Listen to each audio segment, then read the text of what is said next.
Haris Kairene Agapetoi Adelphoi. É isso aí, estamos mais um dia juntos para mais uma aula. Esta aula endereçada ao pastor Márcio Malvestio em Londres, que estamos provendo para ele este curso de concentração lato sensu, não é? No Novo Testamento, pautado em 4 disciplinas chaves, e nós vamos hoje dar continuidade a nossas propostas de conteúdo programático dentro da exegese do Novo Testamento.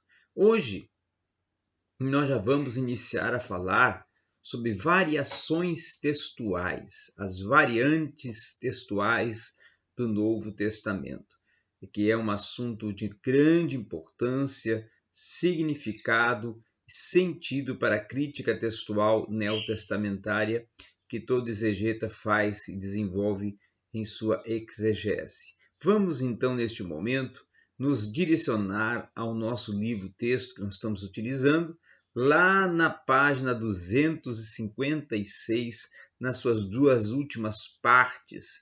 Lá temos o 2.1.1 e o 2.1.2. É a partir daí que nós vamos prosseguir. Então, quando nós falamos de palavra variante, ou variante textual, ou de variação, né? Que é uma unidade de variação, toda variante é uma unidade de variação, nós estamos referindo a algum lugar, tá? Ou alguns manuscritos gregos que eles possuem evidência, apresentam diferenças, redações, estruturas textuais quando são comparados. Então, por isso, variação, por isso, variante. Tá? Todas as variantes, elas podem ser acidentais ou não acidentais. Quando são acidentais, é um equívoco de visão, tá? Ou de percepção dos autores, aqueles que estão fazendo essa tradução, não é? Ouvido ou mente. Eles estão, no caso a qual eles são deliberados, a qual eles são conduzidos, né? A forma como ouve, como mentaliza, como interpreta, no sentido que o copista, muitas das vezes, consciente ou inconscientemente, tá? Ele vai estar tentando melhorar, ampliar o texto. É aquela proposta de tornar o texto com maior compreensibilidade. Nesta tentativa da tradução do copista e tornar o texto cada vez mais compreensível, aí que vai surgir as variações textuais, tá? Que ocorre com algumas bíblias, com alguns textos, com algumas traduções, tá? Toda variante, ela tem 4 tipos. Ela está presa, fixa, né, em 4 tipos. O primeiro tipo que nós consideramos é a adição. A adição é quando o escriba ou o copista, ele adicionou, tá? Ele adicionou o quê? Uma ou mais palavras ao texto, tá? Que ele estava copiando, que ele estava traduzindo, que ele estava desenvolvendo a sua tradução, a sua exploração textual para traduzir para a língua ou idioma a qual ele está propondo. Tá? Por exemplo, isso não significa também que alguns textos que são listados, depois, a pessoa vai sempre estar incluindo uma adição, mas muitas das vezes ocorre isso. Tá? Agora, a omissão é quando ele está omitindo, né, uma ou mais palavras do texto original e, com isso, ele vai incluindo algo, e a gente percebe na tradução original, quando você pega e vai fazer uma comparação do original, do texto original com o traduzido, que há algumas exclusões de sinais, né? Omissão de sinais, omissão de algumas palavras, de alguns termos chaves, né? E uma palavra não encontrada no massorético, né? Ou num outro texto, é porque ele adicionou alguma coisa a um texto, como ou, ao contrário, ele também omitiu. Então, houve uma alteração textual. Tá? Essa transposição, que é um outro sentido da variante, ou que ocasiona a variante, é quando o escriba altera a ordem das palavras. E ao alterar a ordem das palavras, às vezes, nem sempre, às vezes, o sinal para a transposição é também substituído. Tá? O sinal da transposição do próprio texto grego, que em algum momento há uma transposição textual aferida e indicada em um sinal, e esse sinal é abstraído nessa transposição. Já modificou a estrutura textual. Tá? A substituição é quando o tradutor ele vai substituir uma palavra ou palavras, tá? Com um texto que ele estava copiando. Ou seja, o sinal é que uma palavra, muitas vezes, pode ser substituída por duas ou até mais palavras que tenham o mesmo sentido aplicativo para ele, copista, dentro do que ele já percebeu em outros textos. E assim ele quer fazer uma equivalência de palavras e de termos, modificando alguns sentidos. E aí ocorre essa última classe das variações, que vai causar uma substituição de palavras para tornar, às vezes, o texto com o sentido que ele está propondo enquanto escriba, enquanto tradutor do texto. Tá? As causas das variações, às vezes elas podem, como eu já falei, ser acidentais, mas às vezes também podem ser deliberadas. E quando são deliberadas? Quando são atribuídas a uma diversidade de causas, tá? Há uma diversidade de causas que pode ser uma harmonização que ele está propondo, um esclarecimento, uma simplificação, melhorar o estilo do grego que está empreendido no texto, ou na proposta teológica do autor, tá? Principalmente quando é uma Bíblia de estudo, em que ele procura fazer algumas mudanças terminológicas para encaixar com a proposta teológica da Bíblia de estudo a qual ele está trabalhando. Então, tudo isso é implicado, é observado. Outra questão também que é importante considerar é o objetivo da crítica textual. Esse objetivo da crítica textual é o objetivo que é determinado pela leitura, a partir do momento que ele está lendo, como ele vai aferindo essa interpretação pessoal. Nem todas as variantes textuais, por exemplo, elas têm o significado exegético. Nem todas. No sentido que o significado do texto é afetado, muitas das vezes, modificado, muitas vezes. Por quê? Porque justamente existe um processo exegético e nem sempre quer dizer que a variante vai estar enquadrada em uma mudança de significado exegético. Então é preciso a habilidade do exegeta de discriminar o que está variando e o que não está variando, o que tem a mudança e o que não tem a mudança. Tá? Outra questão também é organizar, no 2.2 aqui, na página 259, fala de organizar cada uma dessas variantes, tá? Cada um desses contextos textuais que possui variantes com base em sua evidência de apoio. O que quer falar isso? O que quer dizer isso? O que quer propor isso? Então, ainda que depois de muita prática mesmo, que já o exegeta domine o assunto e ele possa aprender com ele a fazer isso simplesmente olhando o material de pesquisa que ele possui, que está à sua disposição, ele começa a anotar alguns dados, a buscar alguns dados nessa primeira unidade que vai ocorrendo de variação, quando ele vai buscando umas modificações, tá? Nas variantes básicas alistadas nesse aparato pessoal de material que ele possui.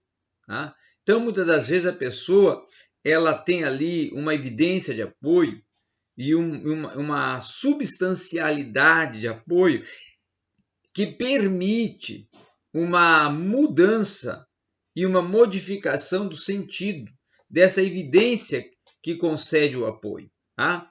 Uma palavra sobre um testemunho, por exemplo, de uma sigla que pode ser aparentemente um fragmento de um papiro, do texto do sexto século, do quinto século, do quarto século, por causa da integralidade de erudição que está empreendida naquela terminologia, muitas vezes esses editores mais antigos, eles vão saber como detectar e indicar, mas isso não quer dizer que os atuais vão perceber. Por quê? Porque estão em outro sentido científico aplicativo da tradução textual do original grego. Então, essa segunda unidade de variação, muitas vezes, ela pode apresentar, da mesma maneira, parênteses, casos indicativos, assimilações, tá? que muitas vezes vão estar existindo algumas testemunhas adicionais, algumas variações, algumas versões que implicam modificações, em que a respeito de outros aspectos de testemunhas, outros aspectos de percepção, outros aspectos de olhar, vai ocorrer uma mudança. Então, essa evidência grega, que é versional, muitas vezes, ela pode ser confiável ou ela pode estar em conflito. Conflito justamente com a identificação linguística, com a percepção linguística, com a aferição do olhar que o exegete está fazendo no texto e no texto grego, no texto da tradução, na língua mater dele, e no texto original grego, que ele está trabalhando, que pode ser um texto, muitas das vezes, de uma erudição muito visível e que vai causar nele essa situação, e circunstância, e percepção, e é uma avaliação com certas implicativas. Então, o editor do texto, aquele que trabalha com o texto, aquele que observa essa questão, ele vai ter certas dificuldades. Então, ao avaliar cada uma dessas variantes pelos critérios de julgamento da evidência externa e interna, nós vamos determinar as datas das testemunhas que vão favorecer cada uma das mudanças das variantes. Por exemplo, a questão aqui tem a ver principalmente com a evidência textual. A mais antiga, a mais perceptível, a mais implicada, a mais provável. Tá? Nós vemos que na distribuição, questão geográfica das testemunhas textuais, especialmente aquelas que são mais primitivas, a importância desse critério de avaliação. Por quê? Porque você vai ver como aquela terminologia foi incluída dentro do contexto fraseal que concedeu à frase uma maior erudição, porque há ali termos primitivos ainda da estrutura do textual do grego no Novo Testamento. Tá? Por exemplo, o Gaudius há muita importância e é de algo muito valioso determinar o grau de relacionamento textual entre essas testemunhas textuais que apoiam cada uma dessas variantes. Por exemplo, se um critério está relacionado, tá? E o que se tenta fazer é determinar, tá? Justamente se essas testemunhas textuais, essas variantes textuais estão relacionadas ou elas se vêm de uma variedade de grupos textuais, então todas as testemunhas, todos esses sentidos que testificam, que esclarecem, que se tornam testemunhas para uma variante do textual, eles vão proceder do mesmo tipo, da mesma integralidade, do mesmo sentido aplicativo do texto, que é possível ou é provável dentro de uma variante que vai representar justamente a peculiaridade textual daquela família de textos, daquele sentido aplicativo de textos. Tá? Por exemplo, determinar a qualidade desses testemunhos textuais muitas vezes é importante porque vai favorecer cada uma das variantes e vai se observar cada um dos critérios que vai se oferecer alguma dificuldade operacional ao estudante, que vai trazer ou vai empreender ao autor alguma dificuldade, que muitas das vezes ele vai ser julgado, que ele próprio vai poder julgar e avaliar se esta é superior, se esta não é superior, se é um critério objetivo, se causa harmonização, se não causa harmonização, se tem uma melhoria no estilo, se não tem uma melhoria no estilo. Tá? Então, é algo muito importante também, é achar proveitoso esse ponto, é rearranjar, reestruturar, recolocar a evidência externa na forma de um diagrama. Tá? Trazer uma apresentação visual imediata das testemunhas de apoio textual, tanto por data como por tipo de texto. Um modo, por exemplo, mais implicativo é fazer, e fácil de se perceber e fácil de se fazer, é traçar numa folha 4 colunas verticais para 4 tipos de textos, 6 linhas horizontais para os séculos, para as perspectivas procetuais, perspectivas adequadas dentro do contexto organizacional do texto grego, do texto que está implícito dentro de uma estrutura fraseal, dentro de uma estrutura capitular de um texto grego.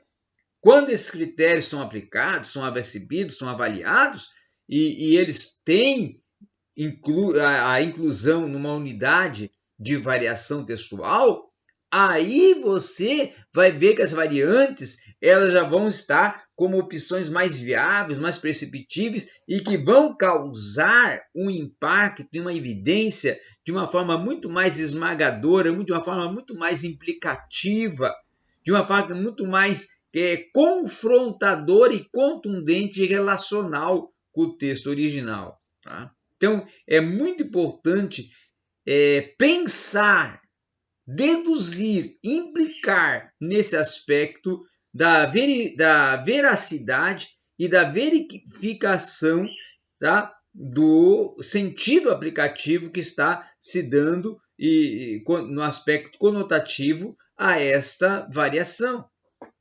Quando nós trabalhamos com variantes, com base, por exemplo, no estilo e no vocabulário que o autor, o agiógrafo, está empreendendo, esse critério se torna muito mais subjetivo. E aí ele deve ser usado com uma cautela, com um certo cuidado. Por quê? Porque existe uma aplicabilidade mais limitada. E umas das vezes, algo que se precisa analisar, que 2 ou mais variantes pode muitas vezes mesmo, se conformar ao estilo do autor. Está presa como uma característica implícita da forma como o autor trabalha com o texto. Tá? Então, primeiro, a questão a se perceber é que, até no aspecto negativo, que o critério de uso que o autor muitas vezes pode estar utilizando para eliminar ou acrescentar, ou pelo menos sugerir algumas suspeitas dentro das variações em que ele empreende nos seus textos, é às vezes critério decisivo, muitas das vezes para critérios que parecem conduzir a um beco sem saída e às vezes até critérios que podem ser decisivos em um só olhar, tá? Em uma só percepção. Por exemplo, um critério aplicado à primeira unidade de variação, muitas vezes, em João 3,15, ou muitas vezes a questão lexical de uma terminologia, tá? Ou de um texto, ou de um capítulo, tá? De uma evidência com maior intervenção textual. E nós hoje vamos trabalhar mais tarde em Mateus capítulo 1, e aí vocês vão ver ali algumas mudanças de variações que é aplicada em algumas circunstâncias a partir da própria proposta do texto em que nós vamos trabalhar o texto massorrético. Tá? Outra questão também é que nós vamos ver quando você faz a avaliação de cada uma das variantes pelos critérios da probabilidade, dessa probabilidade de transgressão. Tá? E esses critérios vão lidar o quê? Com diferentes tipos de erros e acertos, com algumas alterações que os próprios copistas vão empreender, vão propor dentro dessa relação textual, dentro desse presumir de variantes e de originais. Tá? A partir desses critérios, dessas propostas, a leitura se torna mais difícil ou mais fácil, mais inclusiva ou mais perceptível. Tá? Num aspecto mais latente, num aspecto mais visível, tá? Em um lado existe uma explicação, algo mais notório, e o outro não vai existir essa implicação num aspecto mais notório, tá? Num aspecto mais visível, mais perceptível, de uma forma mais latente. Então, vai existir critérios, ou até 3 conjuntos de critérios, que vão ser a evidência externa, que é uma probabilidade intrínseca, tá? Que é uma probabilidade justamente de transcrição, que vai convergir para nos dar ao texto original uma exegese de adição que pode ser relegada, muitas das vezes, a uma nota de rodapé, em que o autor vai esclarecer o sentido aplicativo daquele termo. Tá? Outra questão também que nós podemos ver é quando surge-se, tá, na unidade de variação, uma análise superficial, em que às vezes é destacado um termo porque aquele termo tem um sentido aplicativo para o trato ou o empreendimento exegético que o autor está desenvolvendo na sua Bíblia, que é uma Bíblia muitas vezes comentada, de estudo, que tem um sentido teológico, tem um sentido exegético, que ele quer empreender para a defesa de alguns argumentos que para ele se tornam latentes, importantes, visíveis, perceptíveis, e que ele quer ressaltar dentro do sentido aplicativo da sua exegese textual. Tá? Então, muito bem, nós vamos trabalhar agora diretamente com Mateus, dentro da variação textual, para nós ir pegando já o sentido mais latente, mais perceptível das variantes textuais. Tá? No Evangelho segundo Mateus, nós vamos ver algumas variações a partir de algumas propostas históricas que o autor vai fazendo no intuito ou na sua introdução, no introito, né, do seu evangelho. Então, muitas das vezes, os nomes que aparecem na genealogia, no início ali, no capítulo 1, versículo 7 a 8, tá? Nós vamos ver que aparecem nomes nessa genealogia de Mateus, que eles são citados latentemente, visivelmente, perceptivelmente em 1 Crônicas. Lá no capítulo 3, 5, você vai ver eles incluídos. No versículos 10 a 17 do capítulo 3 de 1 Crônicas, você vai ver eles incluídos. Tá? Vai ver também no 1 Crônicas 3:10.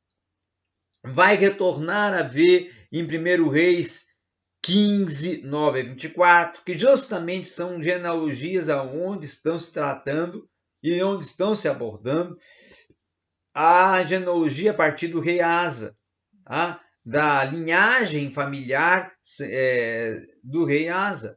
No entanto, está claro que muitas vezes a forma mais antiga do texto, que eu até abordei anteriormente sobre a questão da erudição textual, ela vai estar voltando muitas das vezes no aspecto de uma forma que preserva alguns manuscritos com implicações do Antigo Testamento, mais relacionadas a uma comparabilidade e uma inserção textual mais perceptível, mais latente, mais notória.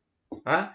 Então, algumas evidências dos manuscritos, há que se considerar o seguinte, que é bastante provável que o copista ele se dê conta, ele se perceba, ele note, por exemplo, Asaf, que era o nome de um salmista, tá? Mas levando a alterar o nome para Asa, rei de Judá. Por quê? Porque existem manuscritos mais recentes, como o texto do Receptus, em que vai indicar Asa em vez de Asaf. Tá? Então, alguns intérpretes vão entender que é muito pouco provável o autor desse evangelho fazer essa mudança, fazer essa alteração, consultar alguns nomes e fazer algumas alterações textuais, e vão pensar e vão propor muitas vezes o nome Asaf em um antigo erro de cópia do copista, ou dos copistas que empreenderam a tradução. E aí vão colocar ali enfatizado e relacionado o nome, ou no lugar de Asaf, o nome do rei Asa. Tá? Mas é possível que algum escritor de evangelho também, na sua linha genealógica, na sua lista e seu empreendimento genealógico, por exemplo, vai aparecer Asa em vez de Asaf, ou vai aparecer Asaf em vez de Asa. E muitas vezes, em traduções mais modernas, como a RSV, a REB, a NVI, a NBJ, a TEB, a RC, a RA, a CNBB, a NTLH, a BN, tá? Elas empreendem ou optam pelo nome Asa. Mas outras não vão optar pelo nome Asa por sentido da erudição mais, vamos assim, contundente, notória que elas possuem. E esse apoio textual, por exemplo, muitas das vezes, ele, como nós vemos lá no versículo 10, tá? De Mateus 1, capítulo 10, lá que está relacionando o termo ou o nome Amós, é praticamente o mesmo que existe para Asaf, nos versículos 7 a 8. Por quê? Porque é o mesmo sentido de variação textual que está ocorrendo entre Amós e o rei Amon. Tá? E aí alguns vão colocar Amós e outros vão colocar o rei Amon. Por quê? Porque há uma modificação e uma interpretação entre comparação com o texto hebraico massorrético, que propõe o nome Amon, e alguns manuscritos da Septuaginta, que vai existir uma alternância de Amon ou Ramon para Amós. Então há uma mudança e há uma alternância muito contundente. Por exemplo, a crítica textual proposta por Davis e Allison, lá naquele grandiosa obra que eles fizeram, a Critical Exegetical Commentary That Gospel Accord do Saint Matthew, ou seja, do estudo de Mateus, o comentário que trabalha com o Evangelho de Mateus, o nome Amós pode representar uma corrupção textual presente na fonte usada por Mateus, ou na tradição textual posterior a Mateus. Tá? Ou talvez Mateus simplesmente cometer um erro.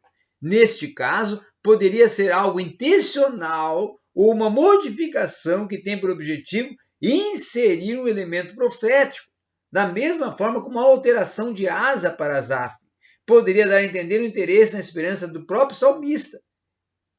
E isso, quando ocorre, o exegeta está indo por um caminho de uma exegese histórico-crítica que ela é tendenciosa e que vai se tornar tendenciosa e vai causar problemas para uma aferição textual.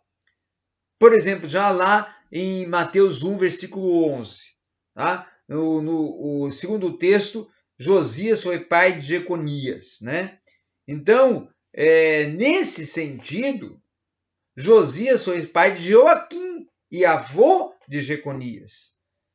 Mas para fazer com que o texto de Mateus concorde com a genealogia de 1 Crônicas, tá? 3, 15 a 16, alguns manuscritos unciais mais recentes, bem como vários outros documentos, vão acrescentar palavras e que possa excluir alguma possibilidade de um copista ter acidentalmente omitido essas palavras, o testemunho dos manuscritos, e favorecer um texto mais breve. Além disso, acrescentar números de gerações e que venha causar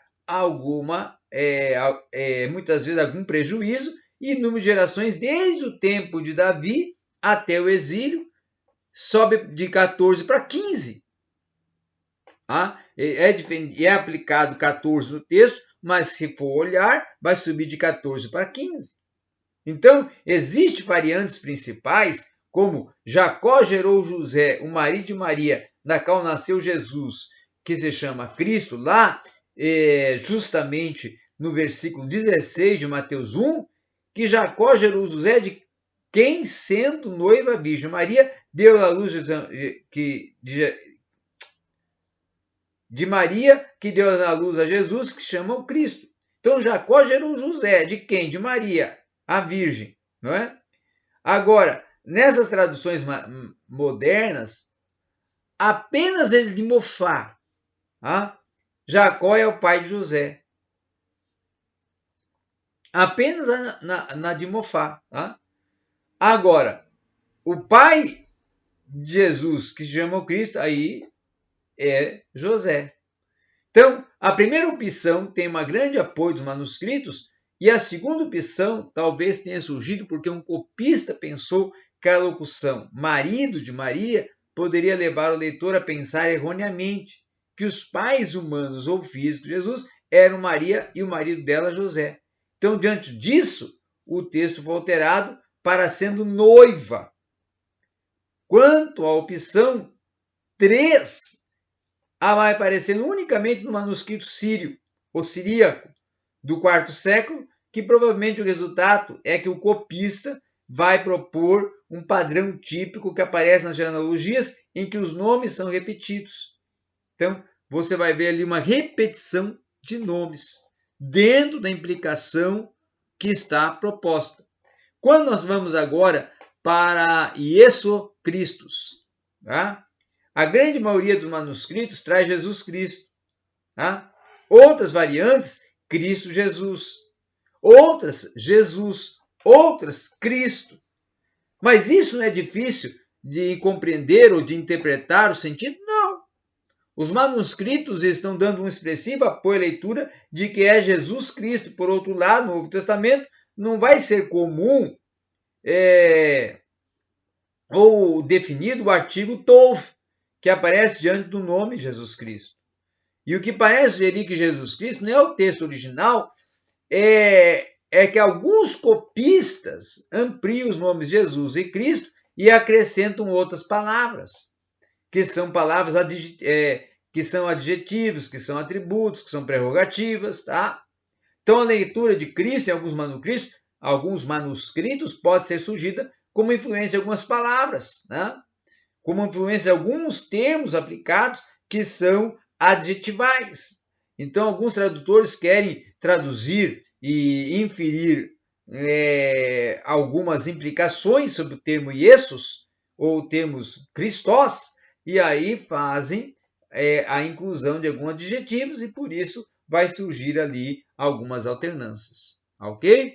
Então, é isso que nós tínhamos para hoje. Uma aula muito produtiva, uma aula onde nós desenvolvemos alguns sentidos muito importantes dentro da aplicação textual, das variações que ocorrem dentro do texto do grego do Novo Testamento e que são importantes, perceptíveis ao olhar do exegeta, para que ele possa desenvolver uma crítica ainda maior e uma aferição de análise, principalmente no aspecto lexical, no aspecto também da crítica textual, da abordagem do texto, em que ele vai empreender para traduzir, para trabalhar com o texto ao qual ele está desenvolvendo essa análise exegética.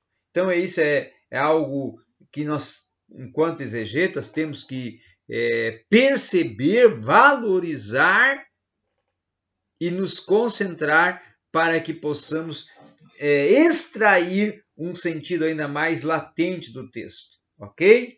Então, muito obrigado a todos e um bom dia e Deus seja convosco.